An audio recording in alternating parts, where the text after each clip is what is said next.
Indigenous Peoples of Mungdun Chunkham, Assam Northeast Indiaৰ ৪ৰ্থতম প্ৰতিষ্ঠা দিৱস আৰু উত্তৰ পূব ভাৰত সংহতি দিৱস যোৱা ইংৰাজী ২ অক্টোবৰ ২০২৪ তাৰিখ বুধবাৰে কামৰূপ মহানগৰ জিলাৰ অধীনৰ চন্দ্ৰপুৰত দিনজোৰা কাৰ্যসূচীৰে indigenous peoples of Mungdun Chunkham Assam North East ইণ্ডিয়াৰ ৪ৰ্থতম প্ৰতিষ্ঠা দিৱসৰ লগতে উত্তৰ পূব ভাৰত সংহতি দিৱস উদযাপন কৰা হয়। চন্দ্ৰপুৰৰ কালী মন্দিৰ প্ৰাংগণত অনুষ্ঠিত উক্ত অনুষ্ঠানৰ আৰম্ভণিতে পুৱা ১০ বজাত মূল সংগঠনৰ পতাকা উত্তোলন কৰে সংগঠনটোৰ উপাধ্যক্ষ বিৰাজ গগৈয়ে।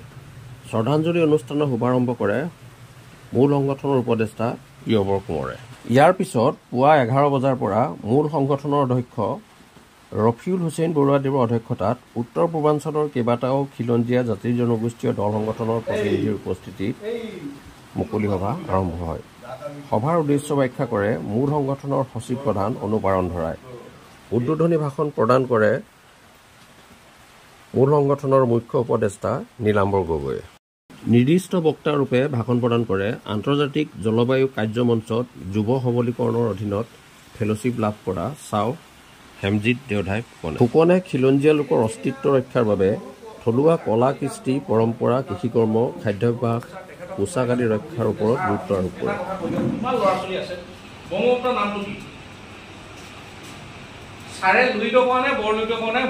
ভাষাত ব্ৰহ্মপুত্ৰৰ দুটা নাম আছে। মানুহজনে ক'বলৈ পায় চকু চলচলীয়া হৈছে যে জীৱনত এইটো কৈ পোৱা নাই, আজি ক'বলৈ পাই মনটো ভাল লাগিল। প্ৰত্যেকটো জাতি জনগোষ্ঠীয়ে ইয়াত থকা নদী পাহাৰবিলাকৰ নাম কি হৈছে আমি সেইবিলাক উলিয়াই আনিব লাগে। নতুনকৈ যদি দিছে সেই নামবিলাক আঁতৰাব লাগে, পুৰণা নামবিলাক এষ্টাব্লিছ কৰিব লাগে। তেতিয়াহে আমাৰ যিটো এটা কূটনীতি চলি আছে সেই কূটনীতিত সংৰক্ষণ হ'ব। নহ'লে যিটো মাটিৰ কথা কৈছে, মাটি নাইকিয়া হ'ব। যিটো প্ৰচেছ চলাই আছে ন, এতিয়া এজন নপঢ়া নুশুনা মানুহে চিন্তা কৰিব পাৰে নেকি কম্পিউটাৰত গৈ তেওঁৰ মাটিখিনি বসুন্ধৰাত ভৰাই দিব? সম্ভৱ হয় নেকি মোক কওকচোন? এজন নপঢ়া নুশুনা মানুহ, গাঁৱৰে মানুহ বা পঢ়া শুনাই হওক, তেওঁৰ মানে অফিচলৈ তাঁত পাতি কৰোঁতে চেণ্ডেল কৰ যায়। সেইদিনা কথা পাতি আছো যে মাটি বিশিষ্ট আৰু আমন্ত্ৰিত অতিথিৰূপে ভাষণ প্ৰদান কৰা ব্যক্তিসকল আছিল ক্ৰমে জ্যেষ্ঠ সাংবাদিক চন্দন দুৱাৰা, বিশিষ্ট সমাজকৰ্মী ধীৰাজ দাস, নিত্যানন্দ গগৈ, শিক্ষাবিদ সূৰ্যকমল গগৈ, শিক্ষাবিদ চিন্তাবিদ আৰু সমাজকৰ্মী মূল সংগঠনৰ উপদেষ্টা প্ৰিয়বৰ কোঁৱৰ, মূল সংগঠনৰ উপাধ্যক্ষ বিৰাজ গগৈ আৰু টাই আহোম যুৱ পৰিষদ অসমৰ কেন্দ্ৰীয় সমিতিৰ মুখপাত্ৰ গুণকান্ত গগৈ। আৰু এই পাক চক্ৰত সোমাই পেলাই আমি ঠগ বকাই আছোঁ। বিশেষকৈ আমাৰ খিলঞ্জীয়া জাতিগোষ্ঠীক ঠগ বকাই আছোঁ। ঠগ বকাই থকাৰ অন্যতম কথা হ'ল কি যে আমাৰ গভীৰ অধ্যয়ন নাই আৰু গভীৰ অধ্যয়ন কৰিবলৈ আমি আগ্ৰহীও নহয়। সেইকাৰণে বস্তুটো লক্ষ্মীনাথ বেজবৰুৱাই কৈছিল অসমীয়া জাতিটো যে এওঁলোক হ'ল মানে পৰৰ ওপৰত খোৱা আৰু ভটিয়ানী হাতত যোৱা। পৰৰ ওপৰত খোৱা ভটিয়ানী হাতত যোৱা এইবিলাক বিশেষণ আমাৰ ওপৰত আৰোপ কৰিছে। এনেই নহয়, জাতিটোক বুজি পেলাই আৰে গড় কাপ্তানি হওক কিয় নহয়, কিয় নহয় গড় কাপ্তানি কিয় নহয়? Why this name has been changed from গড় কাপ্তানি to লোক নিৰ্মাণ ডিপাৰ্টমেণ্ট? কাৰণ গড় বুলি ক'লে অসমে বনাইছে। গড়বিলাক গড় অসমত কোনে বনাইছিলে? গড় অসমত অসমে তৈয়াৰ কৰিছিলে। গড় অসমত কোচ ৰজাই তৈয়াৰ কৰিছিলে। গড় থাকিলে আমাৰ পৰিচয়টো সেই গড়ৰ সেই গড় বুলি কোৱা নাই। মই এই গড় গড় য'ত থাকি পেলাই আহোমে মোগলক খেদিছিল, মোগলৰ বিৰুদ্ধে যুদ্ধ কৰিছিলে, সেই গড়বিলাক কিন্তু আমি আমাৰ শব্দ পালন নকৰিম। আৰুতো বহুতখিনি কথাই আছে। Neglected Assam, neglected indigenous people, neglected indigenous peoples are being neglected. Why? We have to raise one question, and this was the God. और एक गौर to एदिन चंद्रकांत सिंह रजा रजाও এইফালে খোজকাঢ়ি সুন্দৰ আগবাঢ়ি গৈছে, কাজলীলৈকে গৈছে। আজি এই ৰাস্তাটোক এই চন্দ্ৰপুৰ নামটো কিয় হ'ল বহুতে কিন্তু কাৰো কিন্তু অনুসন্ধিৎসা নাই। কিয় হ'ল কাৰণ ইচ্ছাও নাই। কিন্তু চন্দ্ৰকান্ত সিংহ ইয়াতে আছিলে, ৰণ কৰিছিলে সন্ধ্যা সময়ত লৈ পেলাই। সেইকাৰণে যে চন্দ্ৰপুৰ নামটো হ'ল, এই নামটো ডুবোৱাৰ কাৰণে, এই নামটো সকলোৱে ভয় কৰাত ৰখাৰ কাৰণে সকলোৱে কিন্তু চেষ্টা চলাই আছে। ৰজনীগন্ধা আঁতৰাই পঠিয়ালে, কপৌ ফুল পাত আহিলে, this কপৌ ফুল particular orchid is fighting for his own existence. আজি গড়টোৱে, অসমৰ গড়টোৱে যদি ইয়াতে ৰূপ লাৱণ্য তাৰ প্ৰকাশ কৰিব নোৱাৰে, আজি কপৌ ফুল পাই যদি গছজোপাটো তাৰ নিজৰ ৰূপ প্ৰকাশ কৰিব নোৱাৰে, বিকাশ কৰিব নোৱাৰে, তেতিয়াহ'লে অসমৰ গড়টোৱে তাৰ বিকাশ, তাৰ ৰূপ লাৱণ্য, তাৰ শক্তি, তাৰ গহীন গম্ভীৰ খোজ ক'ত কি এষ্টাব্লিছ কৰিব। আমি বহুদিনৰ পৰা আমি সংগ্ৰাম কৰি আহিছোঁ। আমাৰ প্ৰায় 29টা বছৰ আমি সংগ্ৰাম কৰি আহি আজি এই পৰ্যায় পাইছোঁহি। আপোনালোক বিশেষ আমাৰ সংগঠনৰ পৰা প্ৰয়োজন নহ'ব বুলি ভাবোঁ। তথাপিতো বিশেষকৈ আমি বিচাৰিছোঁ যে আমাৰ এই যি আজি যিদৰে আমাৰ খিলঞ্জীয়া অস্তিত্বৰ কথা আহিছে, খিলঞ্জীয়া ভাবুকিৰ কথা আহিছে, এয়া কিন্তু আমাৰ বাবে সঁচাকৈ এটা মানে বহুত ডাঙৰ বিষয় এটা। কিন্তু সঁচাকৈ আমি আজি এইদৰে দুখ খাবলগীয়া হৈছে, এটা ঠাইত বহিবলগীয়া হৈছে। কিয় হৈছে? কাৰণ আমাৰ অস্তিত্বৰ ভাবুকি দিনক দিনে বাঢ়ি গৈ আছে। সেয়া লাগিলে বিদেশীৰ আগ্ৰাসন, বাংলাদেশীৰ আগ্ৰাসন হওক, সেয়া লাগিলে আপোনাৰ বাংলাৰ মানে হিন্দী ভাষীৰ আগ্ৰাসন হওক, সেই সকলোবোৰ লৈ কিন্তু আমি কিন্তু শংকিত হৈ আছোঁ। আমাৰ অসমীয়া মানুহ, অসমত থকা খিলঞ্জীয়া মানুহ কিন্তু আমি সম্পূৰ্ণৰূপে শংকিত হৈ আছোঁ। আৰু সেইবাবে এই সংগঠনটিৰ জন্ম হৈছে। বা আমি আমাৰ অসমীয়াৰ এটা কথা আপোনালোকক অৱগত কৰিম যে অসমীয়া অস্তিত্ব সংকটৰ সময়ত টাই আহোম যুৱ পৰিষদ অসম বা আহোম জনগোষ্ঠীৰ প্ৰতিজন কিন্তু দায়বদ্ধ নাগৰিক সদায় বুকু বান্ধি থিয় হৈ থাকিব, সেয়া আপোনালোকক জনাই দিছোঁ। আৰু সেয়া আমাৰ কি বুলি কয়, আমাৰ উপৰিপুৰুষসকলেও সেয়া দেখাই গৈছে নিদৰ্শন। অসমীয়াৰ স্বাৰ্থত কিন্তু আমি সদায় গুলি খাবলৈও আমি কিন্তু সাজু আছোঁ। আপোনালোকে যদি চাই আমাৰ ত্যাগ দি গৈছে, চাওলুং চুকাফা, স্বৰ্গদেউ চাওলুং চুকাফাই যি ত্যাগ দি গৈছে, ত্যাগৰ তেওঁ আমাৰ ভাষাটো এৰি দিছে। ভাবক কিমান ত্যাগ কৰি গৈছোঁ আমি। আমাৰ উপৰিপুৰুষে অসমখন ৰক্ষাৰ ক্ষেত্ৰত আমি কিমান ত্যাগ কৰিছোঁ। আমাৰ নিজৰ ভাষা, নিজৰ আমাৰ ধৰ্ম ত্যাগ কৰি আমি অসমীয়া, বৃহত্তৰ অসমীয়া জাতি গঠনত আমি আগবাঢ়ি গৈছোঁ। ঠিক তেনেদৰে ত্যাগৰ কথা যদি ক'বলৈ যাওঁ, বীৰাংগনা মূলা গাভৰুৰ ত্যাগৰ কথা, লাচিত বৰফুকনৰ ত্যাগৰ কথা, ঠিক তেনেদৰে আমাৰ ৰমণী গাভৰুৰ ত্যাগৰ কথা। মূল মানুহবিলাকক যাক আমি খিলঞ্জীয়া বুলি কওঁ 1826 চনৰ ভিতৰত, সেই মানুহবিলাকক যিমান পাৰে এই কানি চানি খুৱাই মেলি ফলস্বৰূপে আহোম ৰাজতন্ত্ৰ দুৰ্বল হৈ গ'ল। মানে সেই উদ্যোগতে অসমখন হেৰি কৰিলে, আক্ৰমণ কৰিলে আৰু মানৱ খেলিবলৈ আহি ব্ৰিটিছে অসমৰ সাৰ্বভৌমত্ব দখল কৰিলে।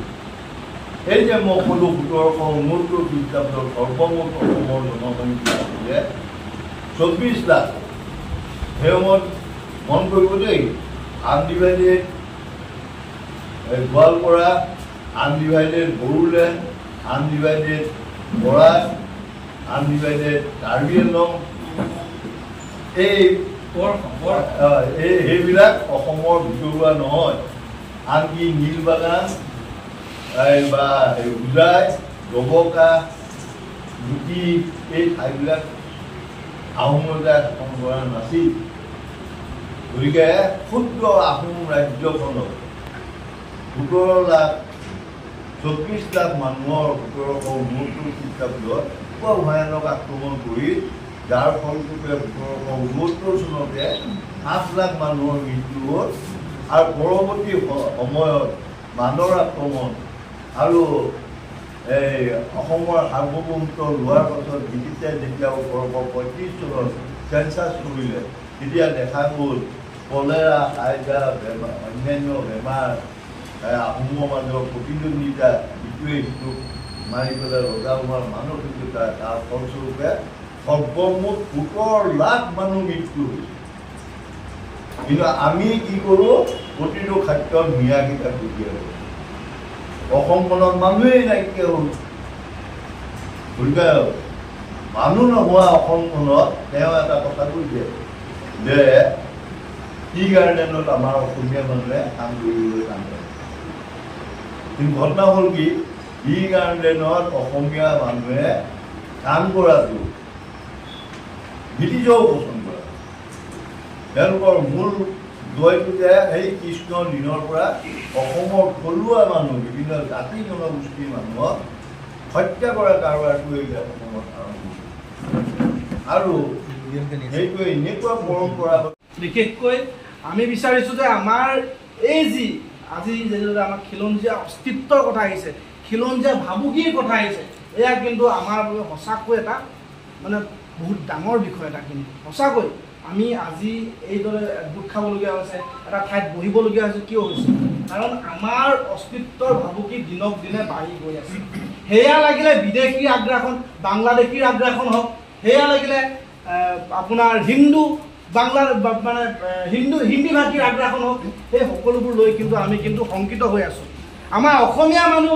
অসমত থকা খিলঞ্জীয়া মানুহ কিন্তু আমি সম্পূৰ্ণৰূপে শংকিত হৈ আছোঁ আৰু সেইবাবে এই সংগঠনটিৰ জন্ম হৈছে বা আমি আমাৰ অসমীয়াৰ এটা কথা আপোনালোকক অৱগত কৰিম যে অসমীয়া অস্তিত্ব সংকটৰ সময়ত টাই আহোম যুৱ পৰিষদ অসম বা আহোম জনগোষ্ঠীৰ প্ৰতিজন কিন্তু দায়বদ্ধ নাগৰিক সদায় বুকু বান্ধি থিয় হৈ থাকিব সেয়া আপোনালোকক জনাই দিছোঁ আৰু সেয়া আমাৰ কি বুলি কয় আমাৰ উপৰিপুৰুষসকলেও সেয়া দেখাই গৈছে নিদৰ্শন অসমীয়াৰ স্বাৰ্থত কিন্তু আমি সদায় গুলি খাবলৈ আমি কিন্তু সাজু আছোঁ আপোনালোকে যদি চাই আমাৰ ত্যাগ যি আমাৰ ত্যাগ দি গৈছে চাউলুং চুকাফা স্বৰ্গদেউ চাউলুং চুকাফাই যি ত্যাগ দি গৈছে ত্যাগৰ তেওঁ আমাৰ ভাষাটো এৰি দিছে ভাবক কিমান ত্যাগ কৰি গৈছোঁ আমি আমাৰ উপৰিপুৰুষে অসমখন ৰক্ষাৰ ক্ষেত্ৰত আমি কিমান ত্যাগ কৰিছোঁ আমাৰ নিজৰ ভাষা নিজৰ আমাৰ ধৰ্ম ত্যাগ কৰি আমি অসমীয়া বৃহত্তৰ অসমীয়া জাতি গঠনত আমি আগবাঢ়ি গৈছোঁ ঠিক তেনেদৰে ত্যাগৰ কথা যদি ক'বলৈ যাওঁ বীৰাংগনা মূলা গাভৰুৰ ত্যাগৰ কথা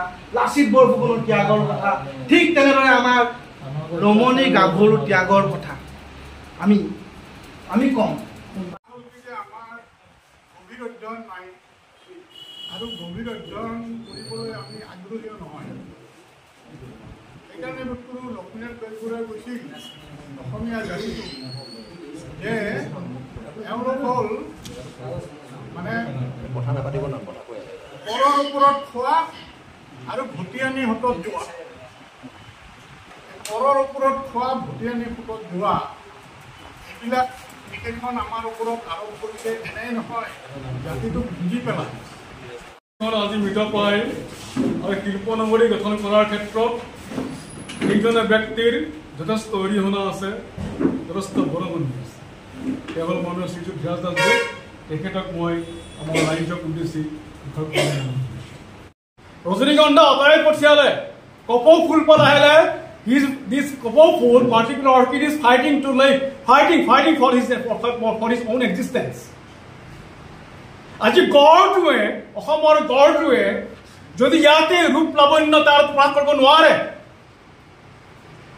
আজি কপৌ ফুল পাই যদি গছজোপাটো তাৰ নিজৰ ৰূপ প্ৰকাশ কৰিব নোৱাৰে বিকাশ কৰিব নোৱাৰে তেতিয়াহ'লে অসমৰ গড়টোৱে তাৰ বিকাশ তাৰ ৰূপ লাৱণ্য তাৰ শক্তি তাৰ গহীন গম্ভীৰ খোজ ক'ত কি establish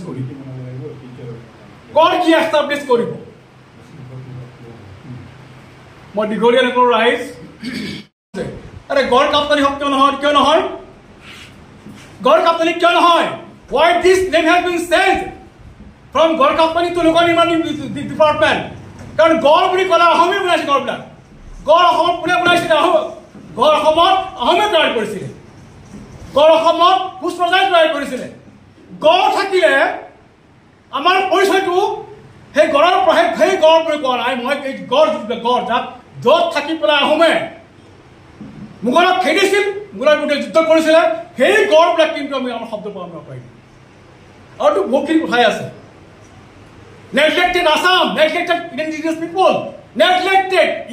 people are being neglected why we have to raise one question and this was the God আর এই গড়টোৱে এদিন চন্দ্ৰকান্ত সিংহ ৰজাও এইফালে খোজকাঢ়ি সুন্দৰ আগবাঢ়ি গৈছে কাজলীলৈকে গৈছে আজি এই ৰাস্তাটোক এই চন্দ্ৰপুৰ নামটো কিয় হ'ল বহুতে কিন্তু কাৰো কিন্তু অনুসন্ধিৎসা নাই কিয় হ'ল কাৰো জানো ইচ্ছাও নাই কিন্তু চন্দ্ৰকান্ত সিংহ ইয়াতে আছিলে ৰণ কৰিছিলে সন্ধ্যা সময়ত লৈ পেলাই সেইকাৰণে যে চন্দ্ৰপুৰ নামটো হ'ল এই নামটো ডুবোৱাৰ কাৰণে, এই নামটো সকলোৱে ভয়ত ৰখাৰ কাৰণে সকলোৱে কিন্তু চেষ্টা চলাই আছে, অপৰাধ চলাই আছে।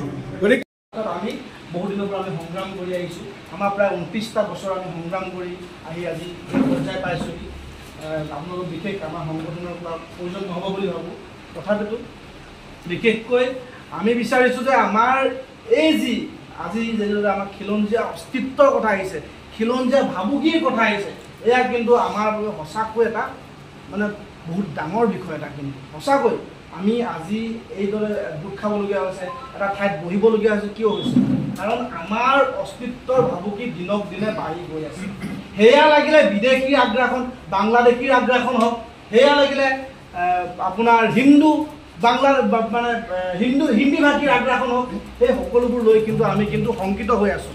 আমাৰ অসমীয়া মানুহ, অসমত থকা খিলঞ্জীয়া মানুহ কিন্তু আমি সম্পূৰ্ণৰূপে শংকিত হৈ আছোঁ। আৰু সেইবাবেই এই সংগঠনটিৰ জন্ম হৈছে।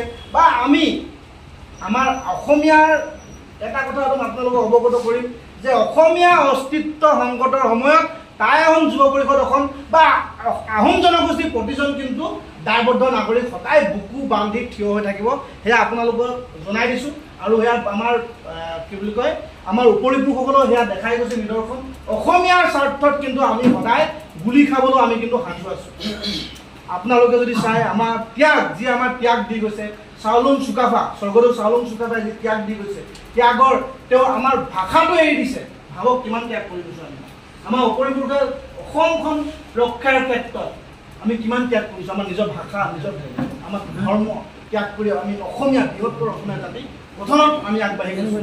ঠিক তেনেদৰে ত্যাগৰ কথা যদি ক'বলৈ যাওঁ, বীৰাংগনা মূলা গাভৰুৰ ত্যাগৰ কথা, লাচিত বৰফুকনৰ ত্যাগৰ কথা, ঠিক তেনেদৰে আমাৰ ৰমণী গাভৰুৰ ত্যাগৰ কথা আমি কম। এগৰাকী ৰাণী আছিল আমাৰ, ফলস্বৰূপে আহোম ৰাজতন্ত্ৰ দুৰ্বল হৈ গ'ল। মানে সেই যুগতে অসমখন ধ্বংসী কৰিলে, আক্ৰমণ কৰিলে। আৰু মানৱ খেলিবলৈ আহি ব্ৰিটিছে অসমৰ সাৰ্বভৌমত্ব দখল কৰিলে। এই যে মই ক'লোঁ 1769 খ্ৰীষ্টাব্দৰ সৰ্বমুঠ অসমৰ জনসংখ্যা আছিলে 24 লাখ। সেই সময়ত মন কৰিব দেই, undivided Goalpara, undivided Bodoland, undivided Barak, undivided Karbi Anglong, সেইবিলাক অসমৰ ভিতৰুৱা নহয়। আনকি নীলবাগান বা হোজাই, ডবকা, গুটি, এই ঠাইবিলাক আহোম ৰজাই শাসন কৰা নাছিল। গতিকে ক্ষুদ্ৰ আহোম ৰাজ্যখনত 17 লাখ 24 লাখ মানুহৰ 1769 খ্ৰীষ্টাব্দত বৰ্ণ হিন্দুৱে এনেকুৱা ভয়ানক আক্ৰমণ কৰি, যাৰ ফলস্বৰূপে 1769 চনতে 8 লাখ মানুহৰ মৃত্যু হ'ল। আৰু পৰৱৰ্তী সময়ত বানৰ আক্ৰমণ আৰু এই অসমৰ সাৰ্বভৌমত্ব লোৱাৰ পাছত ব্ৰিটিছে যেতিয়া 1835 চনত চেঞ্চাছ কৰিলে, তেতিয়া দেখা গ'ল কলেৰা, হাইজা, বেমাৰ, অন্যান্য বেমাৰ, আহোমৰ মাজৰ প্ৰতিদ্বন্দ্বিতা, ইটোৱে সিটোক মাৰি পেলাই ৰজা হোৱাৰ মানসিকতা, তাৰ ফলস্বৰূপে সৰ্বমুঠ 17 লাখ মানুহ মৃত্যু হৈছে। কাৰ দুখত হৈছিল? এই বৰ্ণ হিন্দুখিনিৰ দুখত হৈছিল। কিন্তু আমি কি কৰোঁ, প্ৰতিটো ক্ষেত্ৰত মিয়াকেইটা পঠিয়াই অসমখনত মানুহেই নাইকিয়া হ'ল। গতিকে মানুহ নোহোৱা অসমখনত তেওঁ এটা কথা কৈছে যে টি গাৰ্ডেনত আমাৰ অসমীয়া মানুহে কাম কৰিবলৈ কাম কৰে। কিন্তু ঘটনা হ'ল কি, টি গাৰ্ডেনত অসমীয়া মানুহে কাম কৰাটো ব্ৰিটিছেও পচন্দ কৰে। তেওঁলোকৰ মূল জয়টো যে সেই কৃষ্ণৰ দিনৰ পৰা অসমৰ থলুৱা মানুহ, বিভিন্ন জাতি জনগোষ্ঠীৰ মানুহক হত্যা কৰা কাৰবাৰটো এই বৰ্ণ হিন্দুৱে অসমত আৰম্ভ কৰিছে। আৰু সেইটো এনেকুৱা পৰম্পৰা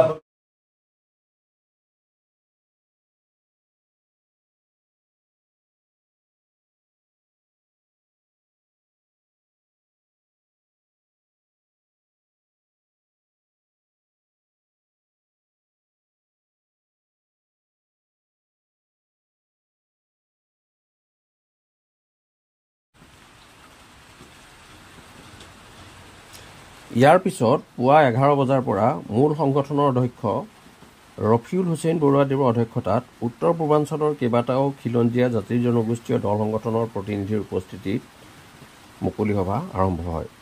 সভাৰ উদ্দেশ্য ব্যাখ্যা কৰে মূল সংগঠনৰ সচিব প্ৰধান অনুপাৰণ ধৰাই। উদ্বোধনী ভাষণ প্ৰদান কৰে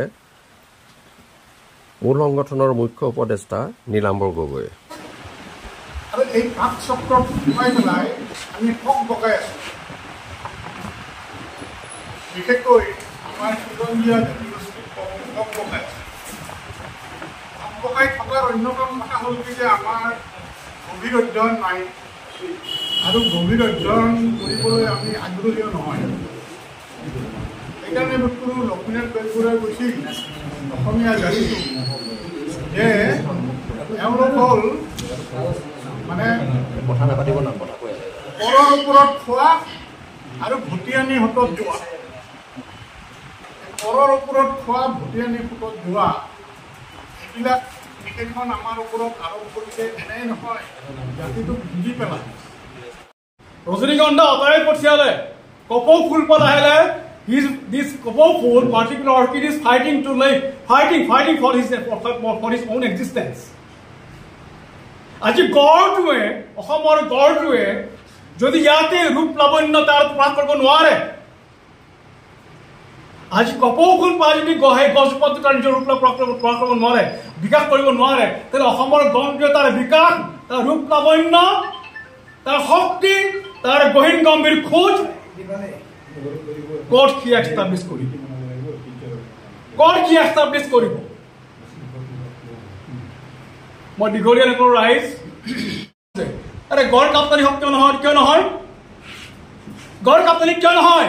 Why this name has been changed from গড় কাপ্তানি to লোক নিৰ্মাণ ডিপাৰ্টমেণ্ট? কাৰণ গড় বুলি ক'লে আহোমে বনাইছে গড়বিলাক। গড় অসমত কোনে বনাইছিলে? গড় অসমত আহোমে তৈয়াৰ কৰিছিলে। গড় অসমত কোচ ৰজাই তৈয়াৰ কৰিছিলে। গড় থাকিলে আমাৰ পৰিচয়টো সেই গড়ৰ সেই গড় বুলি কোৱা নাই। মই এই গড় য'ত থাকি পেলাই আহোমে মোগলক খেদিছিল, মোগলৰ বিৰুদ্ধে যুদ্ধ কৰিছিলে, সেই গড়বিলাক কিন্তু আমি আমাৰ শব্দ পালন নকৰিম। আৰুতো বহুতখিনি কথাই আছে।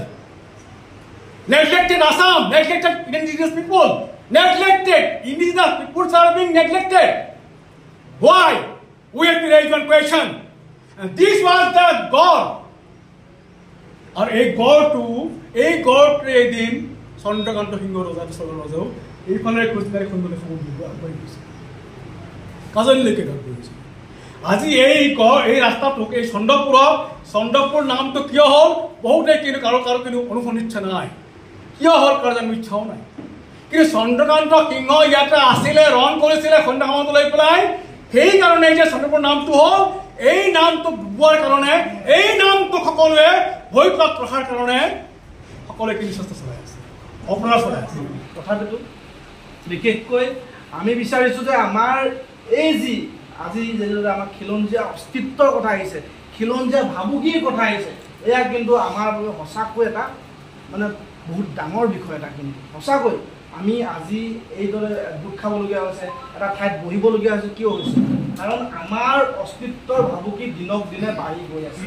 সেয়া লাগিলে বিদেশীৰ আগ্ৰাসন, বাংলাদেশীৰ আগ্ৰাসন হওক, সেয়া লাগিলে আপোনাৰ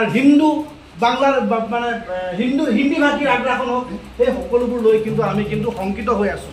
আমাৰ অসমীয়া মানুহ, অসমত থকা খিলঞ্জীয়া মানুহ কিন্তু আমি সম্পূৰ্ণৰূপে শংকিত হৈ আছোঁ। আৰু সেইবাবেই এই সংগঠনটিৰ জন্ম হৈছে। বা আমি আমাৰ অসমীয়াৰ এটা কথা আপোনালোকক অৱগত কৰিম যে অসমীয়া অস্তিত্ব সংকটৰ সময়ত টাই আহোম যুৱ পৰিষদ অসম বা আহোম জনগোষ্ঠীৰ প্ৰতিজন কিন্তু দায়বদ্ধ নাগৰিক সদায় বুকু বান্ধি থিয় হৈ থাকিব। সেয়া আপোনালোকক জনাই দিছোঁ। আৰু সেয়া আমাৰ কি বুলি কয়, আমাৰ উপৰিপুৰুষসকলেও সেয়া দেখাই গৈছে নিদৰ্শন। অসমীয়াৰ স্বাৰ্থত কিন্তু আমি সদায় গুলি খাবলৈ আমি কিন্তু সাজু আছোঁ। আপোনালোকে যদি চাই আমাৰ ত্যাগ দি গৈছে, চাওলুং চুকাফা, স্বৰ্গদেউ চাওলুং চুকাফাই যি ত্যাগ দি গৈছে, তেওঁ আমাৰ ভাষাটো এৰি দিছে। ভাবক কিমান ত্যাগ কৰি গৈছোঁ আমি। আমাৰ উপৰিপুৰুষে অসমখন ৰক্ষাৰ ক্ষেত্ৰত আমি কিমান ত্যাগ কৰিছোঁ। আমাৰ নিজৰ ভাষা, নিজৰ আমাৰ ধৰ্ম ত্যাগ কৰি আমি অসমীয়া বৃহত্তৰ অসমীয়া জাতি গঠনত আমি আগবাঢ়ি গৈছোঁ। ঠিক তেনেদৰে ত্যাগৰ কথা যদি ক'বলৈ যাওঁ, বীৰাংগনা মূলা গাভৰুৰ ত্যাগৰ কথা, লাচিত বৰফুকনৰ ত্যাগৰ কথা, ঠিক তেনেদৰে আমাৰ ৰমণী গাভৰুৰ ত্যাগৰ কথা আমি ফলস্বৰূপে আহোম ৰাজতন্ত্ৰ দুৰ্বল হৈ গ'ল। মানে সেই যুগতে অসমখন ধ্বংসী কৰিলে, আক্ৰমণ কৰিলে আৰু মানৱ খেলিবলৈ আহি ব্ৰিটিছে অসমৰ সাৰ্বভৌমত্ব দখল কৰিলে। এই যে মই ক'লো 1769 খ্ৰীষ্টাব্দৰ সৰ্বমুঠ অসমৰ জনসংখ্যা আছিলে 24 লাখ। সেই সময়ত মন কৰিব দেই, undivided Goalpara, undivided Bodoland, undivided Barak, undivided Karbi Anglong, সেইবিলাক অসমৰ ভিতৰুৱা নহয়। আনকি নীলবাগান বা উজাই, ডবকা, গুটি, এই ঠাইবিলাক আহোম ৰজাই শাসন কৰা নাছিল। গতিকে ক্ষুদ্ৰ আহোম ৰাজ্যখনত 17 লাখ 24 লাখ মানুহৰ 1769 খ্ৰীষ্টাব্দত এনেকুৱা ভয়ানক আক্ৰমণ কৰি, যাৰ ফলস্বৰূপে 1769 চনতে 8 লাখ মানুহৰ মৃত্যু হ'ল। আৰু পৰৱৰ্তী সময়ত বানৰ আক্ৰমণ আৰু এই অসমৰ সাৰ্বভৌমত্ব লোৱাৰ পাছত ব্ৰিটিছে যেতিয়া 1835 চনত চেঞ্চাছ কৰিলে, তেতিয়া দেখা গ'ল কলেৰা, কাইজা, বেমাৰ, অন্যান্য বেমাৰ, আহোমৰ মাজৰ প্ৰতিদ্বন্দ্বিতা, ইটোৱে সিটোক মাৰি পেলাই ৰজা হোৱাৰ মানসিকতা, তাৰ ফলস্বৰূপে সৰ্বমুঠ 17 লাখ মানুহ মৃত্যু হৈছে। কাৰ মুখত হৈছিল? কিন্তু আমি কি কৰোঁ, প্ৰতিটো ক্ষেত্ৰত মিয়াগীতা পঠিয়াব। অসমখনত মানুহেই নাইকিয়া হ'ল।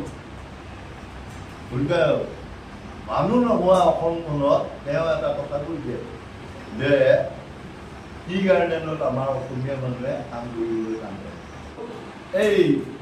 এই মূল মানুহবিলাকক, যাক আমি খিলঞ্জীয়া বুলি কওঁ, 1826 চনৰ ভিতৰত, সেই মানুহবিলাকক যিমান পাৰে এই কানি চানি খুৱাই মেলি